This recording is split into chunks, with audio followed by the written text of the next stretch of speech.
then I can say a few things from my heart. You officially opened the second supply chain national dialogue a few days after our President, His Excellency William Ruto, inaugurated the pending bills verification committee. This is to validate what the government owes suppliers of goods and services. Pending bills is one of the biggest challenges in the supply chain. It is also a right threat to sprouting private enterprises, which we are encouraging in building a strong economy.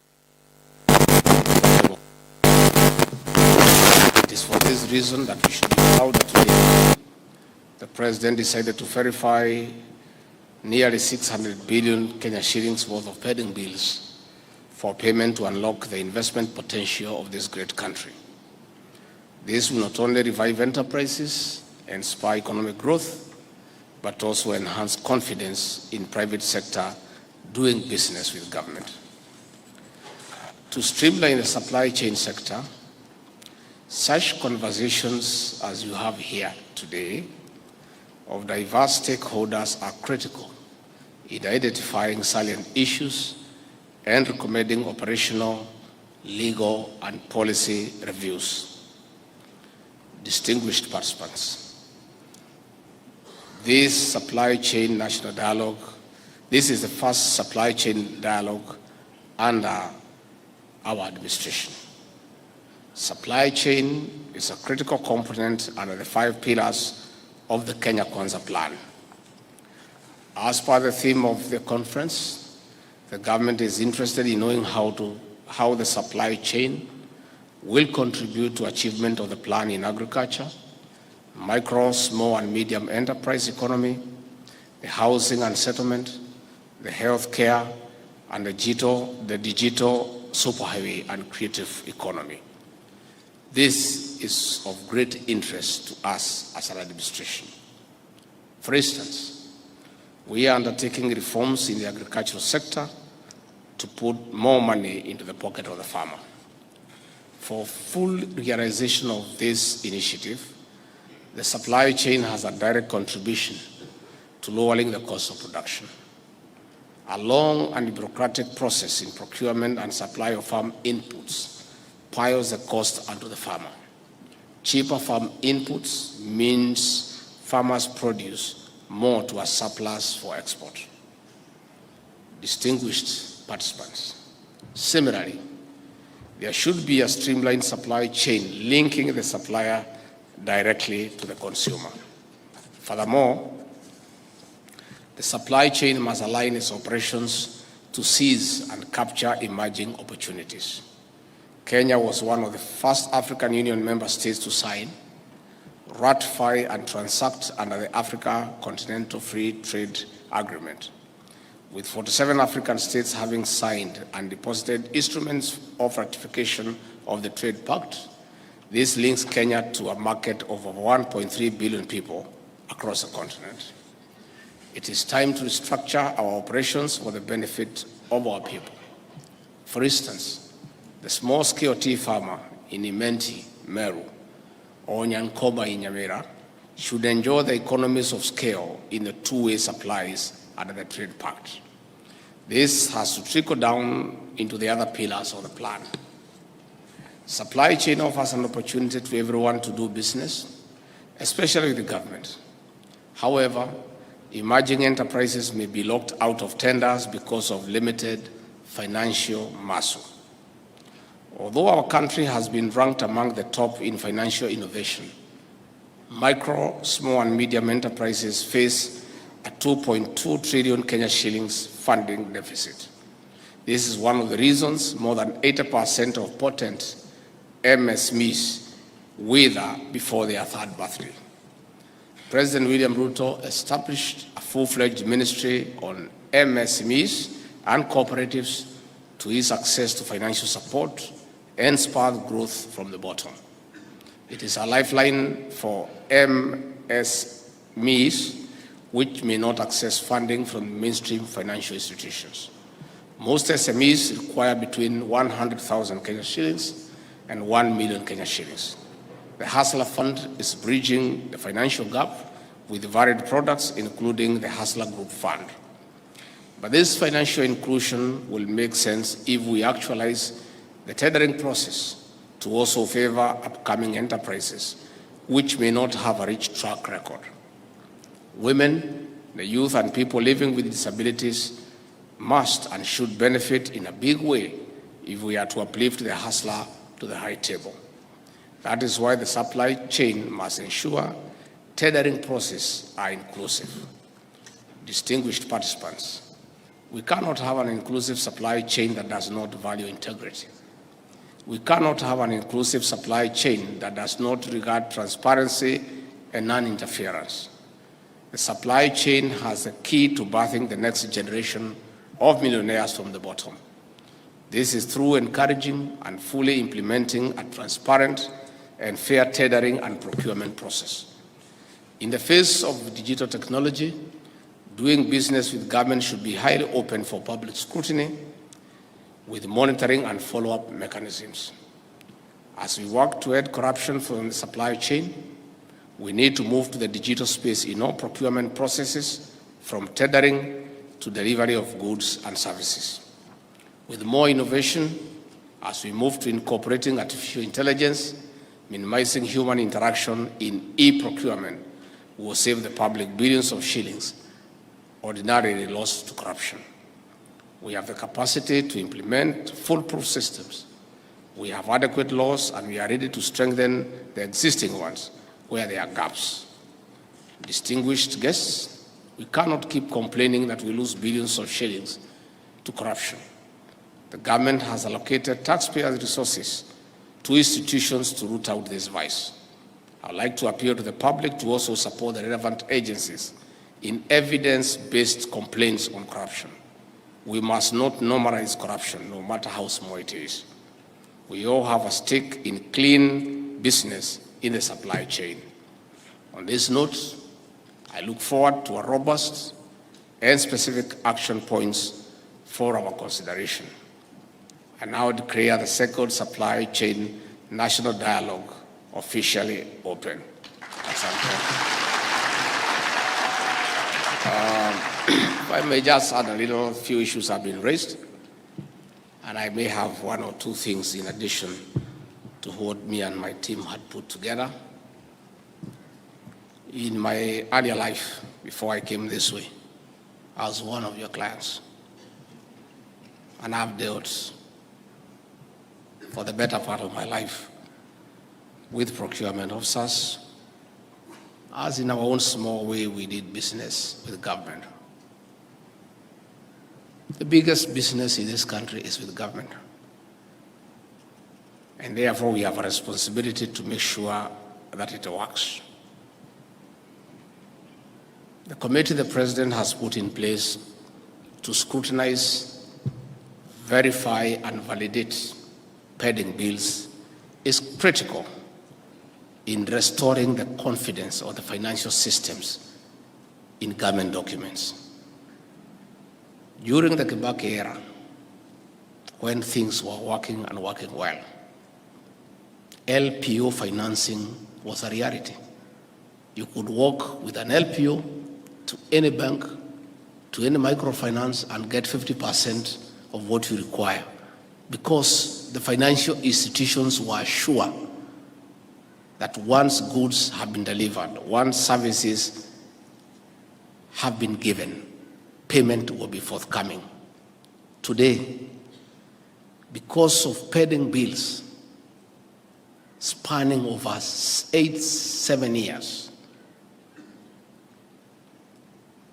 an LPO, an LSO, a contract between the government and a supplier is no longer respected by our financial institutions, because there is no surety, there is no certainty that it will be honored.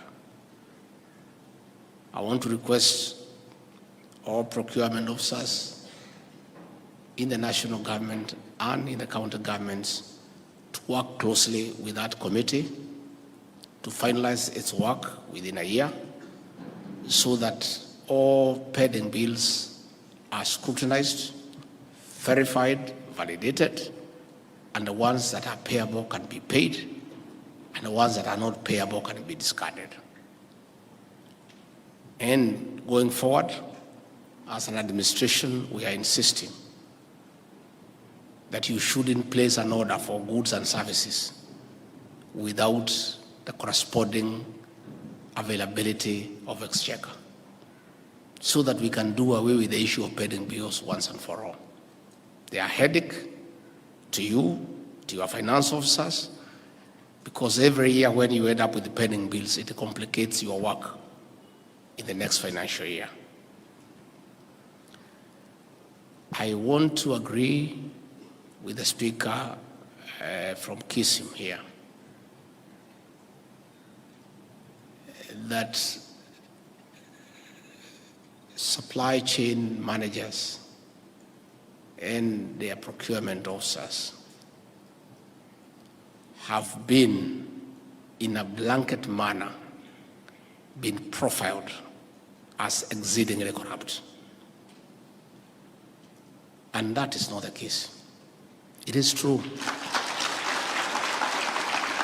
Like every other sector, there are few rogue procurement officers, maybe 5%,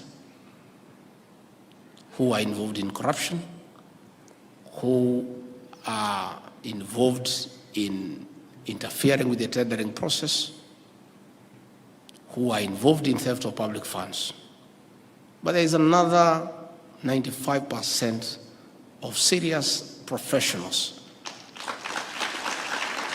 who are patriotic and who work professionally for their country and for the benefit of society. So we want to call upon everybody not to have a blanket condemnation of an entire sector. Let people be known by name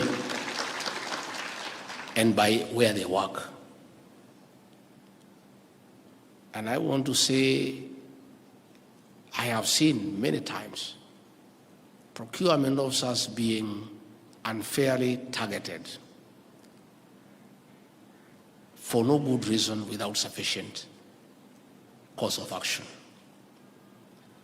Most of cases that were filed by the previous administration against procurement officers, against finance officers, against PSs, 90% of them have collapsed for lack of evidence. Others are being withdrawn because they cannot meet the threshold. And I would like to take this opportunity to urge our investigative agencies, the EACC, the DCI, to recruit procurement professionals to be investigators, to help them in investigations. Most of these policemen are clueless about procurement, you know? And they have basically no idea. In fact, they are motivated by big figures. It reached a time in this country where any procurement that was of a large figure was deemed to be a corrupt procurement, irrespective of the merits or the demerits of the due process. Procurement is about due process. Investigators can only investigate a matter to do with procurement when they understand the whole cycle of procurement. And I'm calling upon EACC, advertise for professionals who are supply chain managers. They'll apply and become your investigators. And then they can help you. Advertise for bankers. I personally, I know many procurement officers who suffered when the previous administration was going for me, and they were being victimized along the way for no reason. They were not the target, I was the target. But they were the fall guys because they are the ones who process. But at the end of the whole investigation, it's all nonsense. Because these officers have no idea. He's a constable, a corporal, akiona tu LPO, anasema hapa iko corruption. He does not know, what it takes for the process from requisition all the way to award, all the way to supply, all the way to verification and the payment. But we are saying 5% of your peers are not good people. And they are spoiling the name of the entire fraternity. So much as we are calling for professional investigations, I think we need within ourselves to do soul searching. And the way you have said you have a section that deals with that, I think that is very healthy. You can do what the lawyers do with the LSK. They regulate themselves. You can have your own ethical standards and demand ethical practice among yourselves to protect the image of the profession. Otherwise, the way it is, you'll be condemned in a blanket manner. And that should never be the case. So we are calling for integrity. We are calling for you people to be patriotic to your country and to do what is right and to follow due process. And then the few people who cannot do what is right can be dealt with by the law. I also want to appeal to you to respect the AGPO procurement. Procurement set aside for women, youth, and people with disability has been abused under your watch. There is a lot of conniving. People register companies, they use women, but the women are nowhere. And you know, you are actually the ones who advise them what to do, yourselves. You get young people, you register them as youth, but the people who are doing business are not the youth. You get people with disability, you ask them to register companies on your behalf, you do business, so that you benefit from the priority that has been given for those groups. I want to appeal to your conscience as Kenyans, as parents, as responsible people, to allow this group an opportunity to do business. The women who are disadvantaged, the youth, and the people with disability. And it's about you people, because you know these people, and you should not participate in circumventing the whole intervention by people doing what is not right under the guise of being at the AGPO. Again, is the issue of our local people. In 2018, as Member of Parliament for Madeira, I brought a bill, Procurement and Disposal Asset Amendment Bill of 2018 as a private member's bill, and it was frustrated when we went into this handshake nonsense. It was going very well until the handshake came in. And the purpose of that bill, the way I had intended to be, was to protect the local contractors and suppliers. In that bill, I had proposed that all businesses up to R1 billion be left exclusively for indigenous Kenyans only. I had, from 1 billion going ahead, I had proposed that foreigners who want to do supplies, who want to do contracts, must give 30 to 40% of the local content to Kenyans, clearly defined as a separate bid document, so that that business can go to the people of Kenya. This issue has never found its right footing.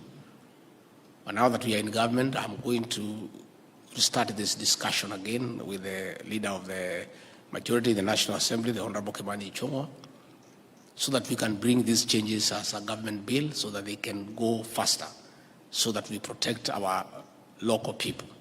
But again, we also ask our local contractors to be responsible. We have seen in the road sector where they have been given contracts, most of them, when they get the mobilization fee, they disappear. Some of them take their children to America, others they buy huge vehicles, and the projects never get anywhere. Much as we are trying to protect our local people, they also must exercise responsibility to their country and actually do the job because they have the capacity to do it. But sometimes they don't want to do it for whatever reason. I have heard about the regulatory authority and other institutions that there is obvious need to enhance your capacity, both human resource and financial. That is true. And you have put it very well, that investigative agencies have such a huge capacity all over the country. But if you people are sufficiently given a good capacity, you would make sure that 3/4 of those cases the investigative agencies handle do not even reach there. That is true. We are going to have a discussion with Professor Dongo so that we see what to do, because I agree we need to intervene at this level. I think it's much more neater. We do it even before we lose the public funds, because the investigators come when funds are already lost. Again, I agree, the presentation in various boards, actually it would add value. It would add value, because I have seen in many boards we ask for a lawyer, we ask for an engineer, we ask for an accountant. And I agree, most of the issues, again, they revolve around the supply chain. So it would make sense if these boards of our state corporations, there is a professional from the supply chain area to help them. Because most decisions that are made in these boards largely have something to do with procurement, because it's the beginning of all activities. So that is another discussion that we are going to have with the president, and I think is a fair request. I agree 100%. It's a reasonable request.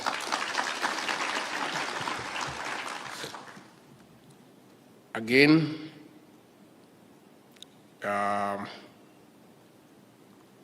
you have talked about the scheme of service for our supply chain managers and officers. It's true, lack of a clear scheme of service can be very demoralizing to officers in the public sector. I come from the public sector background. I served for 15 years in the public sector. And I know that when people stagnate in one job group, or when there is no clear roadmap for career progression, it can be inhibiting to one's motivation and development in that career. I'll also initiate a discussion with the PS Public Service together with the Public Service Commission, so that you bring proposals on a scheme of service for the officers in this space, so that it is clear you enter at this job group, you serve for so long.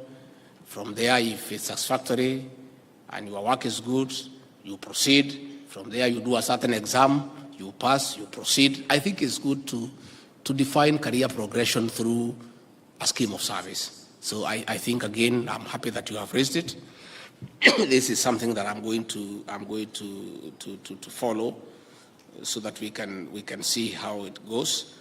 Again, you have talked about the Directorate of Supply Chain Management vis-a-vis the other directorates in the National Treasury and the way they are placed in terms of the portfolio they handle.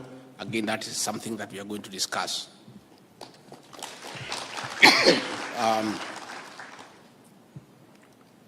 Finally, I want to say, you people,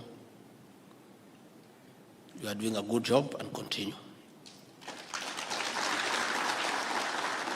The few who are letting us down, please try to adjust and improve. Isn't it? There are a few who are letting us down. That is true. But you must agree, our administration is different. The administration that was there before used the criminal justice system to settle extraneous issues outside procurement. These investigations were not about procurement, they were about politics and vendetta. And you people are just the culprits. Since we came, the Friday arrests, the kamata are not there. Sindio? I know you people are not sleeping. Procurement officers used to dread Friday. Kama unalala ukisikia tu gari inapita unakosa usingizi. Hiyo maneno tulisema ni maneno ya ujinga na ni maneno ambayo hatakikani kwa demokrasia kama hii. All non-cognizable offenses, there is no reason to arrest anybody on a Friday. If somebody has committed a non-cognizable offense, you summon that person to the office during normal working hours to come and explain. And if there is enough evidence to take them to court, you give them a board to report in court on the appointed day. There's no reason to punish people when you have not proven they have committed a crime. Our administration is for the rule of law and due process. Those who engage in corruption will be dealt with according to the law, but we will not do witch hunt and victimize people for no reason, or treat people like criminals when they are not. You know, it reached a point where procurement officers and finance officers were vilified that even their children started looking at them like they are criminals. Kila mtu akija hapa kwa TV anasema nyinyi ni wezi. Sasa hata watoto wanaanza kushangaa na huyu baba wetu kumbe hata yeye ni mwizi. You know, it was a very unfair thing.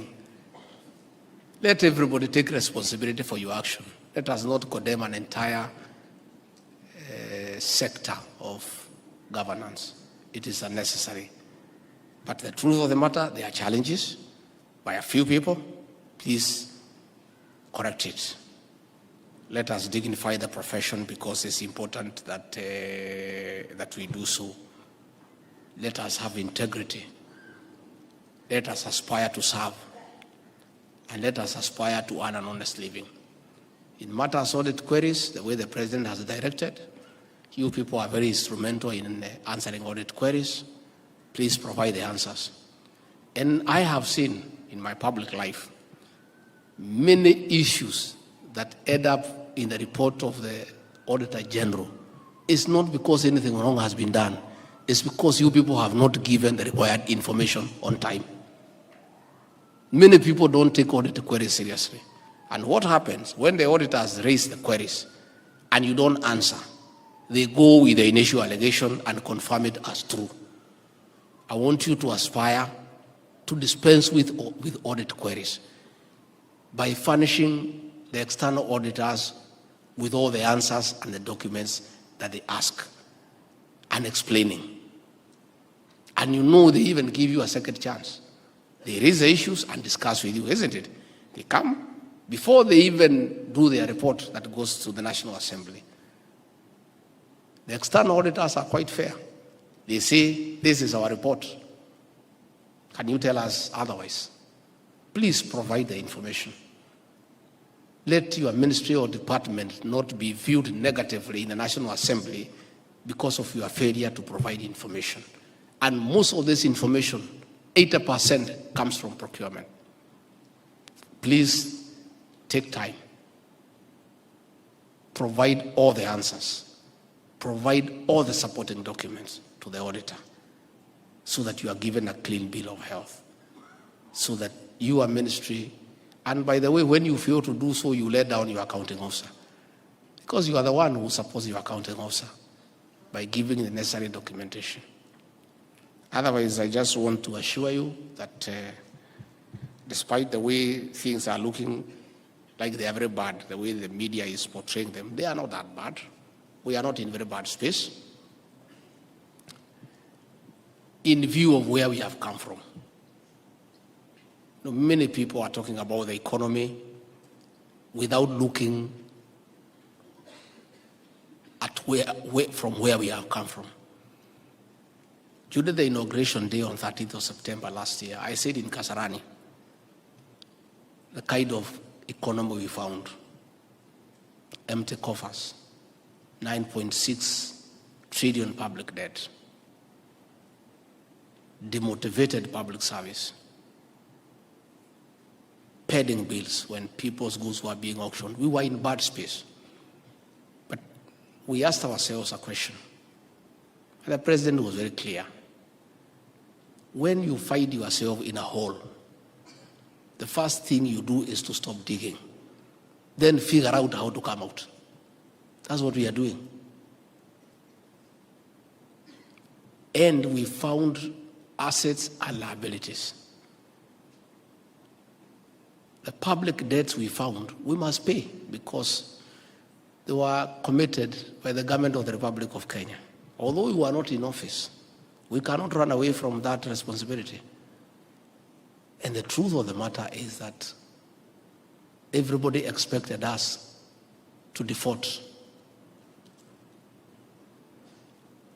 our obligations for debt. We have honored all our debt obligations to date. We are now figuring out how to deal with the Eurobond, the $2 billion Eurobond that is coming up early next year for payment. Once that has been dealt with, things will slowly settle. So I want to encourage you that there is light at the end of the tunnel. And the English say, the darkest hour is just before dawn. Looking ahead, the future looks okay, it looks bright, and all these things will settle. It's only that we found a huge public debt, including the pending bills that you yourselves you know. And you know what traders and contractors have gone through, you know. And it's not because people have refused to pay them, it's because there was no money. You know the challenges that you have had with the exchequer. Because what we are collecting is not enough to match our needs, to match our development and recurrent expenditure. And that is why the president is on a charm offensive across the world, reaching out to development partners, reaching out to our international friends, trying to create a mechanism for mobilizing more investment in this country, trying to see how we get more foreign exchange earnings to this country. Many people criticize him for going out, and there's no problem. Criticism is part of governance, and we welcome constructive criticism. The president will continue reaching out to the world. He will continue reaching out to our international friends. He will continue reaching out to the multilateral lenders, the IMF, the World Bank, the ADB. He must continue doing that.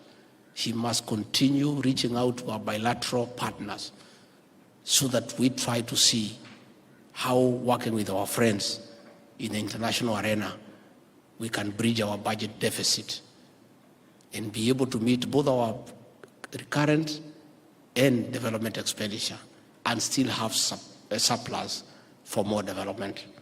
So as the drivers of our economy, because procurement is key, I want to assure you that things are okay. Just do your bit, be prudent, be fair, have integrity. Let's get value for money. Let us not allow exaggerated prices. Let us do proper market survey. Let us allow the traders a reasonable percentage of profit to cover for their wait because they wait for longer as opposed to cash transaction. But let us not do 100%, 60%, 50%, 40% of profit. It is not fair. It's not good for the country. It's not value for money. And you people know what the market prices are. Do authentic market survey and allow a reasonable profit to allow the suppliers and the traders a markup so that they are able to meet their obligations with their financiers and make some little profit to keep life going. But let us not allow a process where people are reaping the public sector. And if people are determined to do that, I think it's good for this country. Otherwise, I want to say, nimeshukuru sana kufika hapa na nyinyi mufanye kazi yenu, muongee mambo yenu hapa mkubaliane, na sisi tufanye yetu. The things I have said I'll do. Hiyo nitafanya, na tutaendelea kuhakikisha you are handled with dignity when there are issues. Because it's important that we do so. If there are issues, let it be done in a dignified manner. Let us not embarrass people. Let us not treat people inhumanly. let us not profile people